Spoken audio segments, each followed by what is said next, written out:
Selamat pagi semuanya. Di sini kelompok kami akan menjelaskan hasil diskusi kami tentang mari bersama mewujudkan negara yang sejahtera. Sebelum itu, izinkan kami memperkenalkan diri. Yang pertama ada kelompok kami Isabella, Esther, lalu ada Yuvela, lalu ada Kalila, lalu saya sendiri Amida, lalu yang terakhir ada Andreas.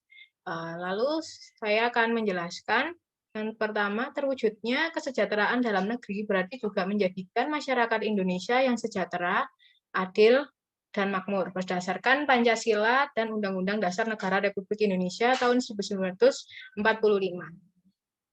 Lalu yang harus dilakukan agar terwujud kesejahteraan dalam negeri, yang pertama harus dilakukan adalah mewujudkan warga negara yang berkarakter, lalu kedua menciptakan good governance. Mengapa kita harus mewujudkan warga negara yang berkarakter? Supaya bisa terwujud kesejahteraan dalam negeri. Selain peran pemerintah, kerjasama masyarakat juga dibutuhkan, bahkan menjadi mewujudkan warga negara yang berkarakter ini juga menjadi salah satu program prioritas dari Kementerian Pendidikan Nasional. Lalu bagi suatu bangsa berkarakter adalah nilai-nilai keutamaan yang melekat pada setiap individu warga negara dan kemudian menjadi sebagai personalitas dan identitas kolektif bangsa. Karakter ini berfungsi sebagai kekuatan mental dan etik yang mendorong suatu bangsa, merealisasikan cita-cita kebangsaannya dan menampilkan keunggulan-unggulan komparatif, kompetitif, dan dinamis di antara bangsa-bangsa lain. Manusia Indonesia yang berkarakter kuat adalah manusia yang memiliki sifat-sifat religius, moderat, cerdas, dan mandiri. Selanjutnya akan dijelaskan oleh teman saya. Selanjutnya, upaya ke arah pembangunan karakter tersebut dilandasi oleh kondisi karakter manusia, umumnya dewasa ini, sejak dari level internasional sampai kepada tingkat personal individual. Khususnya, bangsa kita ini kelihatan mengalami berbagai disorientasi dan kemerosotan. Karena itu, harapan dan seruan dari berbagai kalangan masyarakat kita dalam beberapa tahun terakhir ini untuk membangun kembali watak atau karakter melalui pendidikan karakter menjadi semakin meningkat dan nyaring.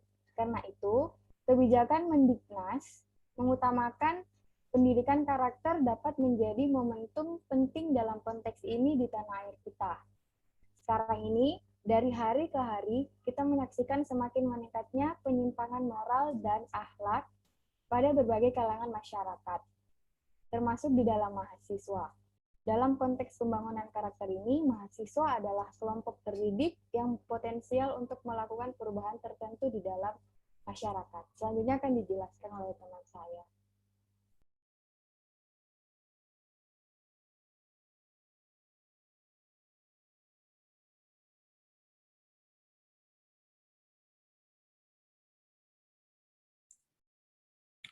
Namun, tren hedonistik dan materialistik yang menjangkiti mereka melemahkan kesadaran bahwa mereka adalah motor yang bisa menggenerasi perubahan di tengah-tengah masyarakat. Mahasiswa gagal mengartikulasikan spirit perubahan dalam diri mereka sendiri. Kalau saja mahasiswa memiliki kesadaran bahwa mereka adalah kelas menengah terdidik, agen perubahan sosial, dan generator bagi mobilitas vertikal masyarakat, maka kaum muda akan bisa berbuat sesuatu untuk komunitas dan lingkungannya. Harus diakui bahwa apitisme masyarakat selama ini terhadap mahasiswa disebabkan oleh perilaku negatif mereka yang tidak menunjukkan mereka sebagai kelas menengah dan terdidik. Selanjutnya akan dijelaskan oleh teman saya. Baik, berikutnya adalah yang kedua, menciptakan good governance atau good government itu merupakan suatu pengolahan data, pemerintahan yang baik, serta bagaimana cara memanajemen pembangunan yang sangat solid dalam artian seluruh aparatur negaranya mampu bekerja sama dan bertanggung jawab yang sejalan dengan berbagai prinsip demokrasi dan pasar yang efisien. Kemudian penghindaran salah alokasi dana, investasi, dan pencegahan korupsi baik secara politik maupun administratif. Dapat dikatakan bahwa good governance adalah suatu tata kelola pemerintahan baik secara pengelolaan ekonomi, pembangunan, dan pengelolaan sumber daya publik sebagai suatu konsensus yang dicapai oleh pemerintah, baik warga negara dan sektor swasta bagi penyelenggaraan pemerintahan dalam suatu negara tersebut. Selain peran masyarakat, peran pemerintah juga diperlukan. Jika masyarakat tidak ikut berperan dalam pemerintah, maka good governance yang dibangun oleh pemerintah dengan baik tidak akan dapat berjalan dengan baik juga. Selanjutnya akan dijelaskan oleh teman saya.